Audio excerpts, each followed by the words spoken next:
faut bien comprendre que les banques, comme toutes les entreprises des autres secteurs d'activité, sont aussi attaquées par les nouveaux acteurs de la nouvelle économie ou les fintech.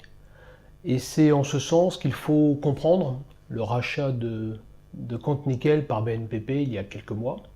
Peu importe le prix, on parle de 200 à 250 millions d'euros.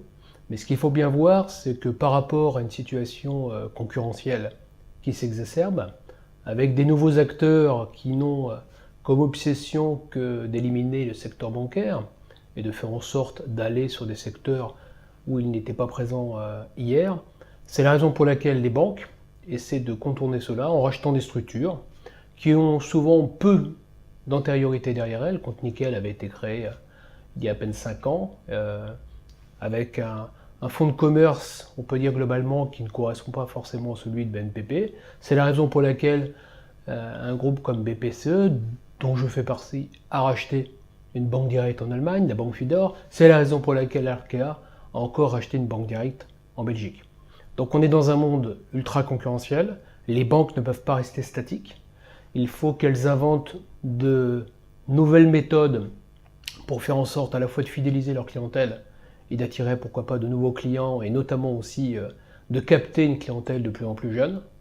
Et ce qu'il faut aussi comprendre, c'est que par rapport à la force de frappe des nouveaux acteurs de la nouvelle économie, je vous rappelle que les GAFA aujourd'hui pèsent 2500 milliards de dollars de capitalisation. 2500 milliards, c'est l'équivalent du PIB français. Facebook a une capitalisation de 400 milliards, c'est l'équivalent du PIB de la Norvège. Donc par rapport à ces mastodontes, il faut que les banques changent un petit peu leur manière de percevoir leur business, modifient leur stratégie, et puis prennent des risques sur des secteurs d'activité qu'elles ne connaissent pas, rentrer dans le capital des startups, racheter des banques, des petites banques qui se sont lancées sur des produits et services relativement simples et limités, comme le Compte Nickel. Je pense que c'est le sens de l'histoire et les banques, notamment les banques françaises, vont encore continuer à le faire intensément au cours des 5 prochaines années si elles veulent encore être incontournables sur notre territoire. Ce qu'il faut bien comprendre, c'est que nous sommes rentrés dans le monde de l'agilité, de la simplicité, de la rapidité. Et les banques n'y échappent pas. Et c'est la façon de voir et de comprendre le rachat de Compte Nickel par BNPP. BNPP, c'est la première banque française par son niveau de résultat net. Et on peut être surpris que BNPP, la grande BNPP, grande banque européenne et internationale, rachète une toute petite entreprise qui a été créée il y a à peine 5 ans.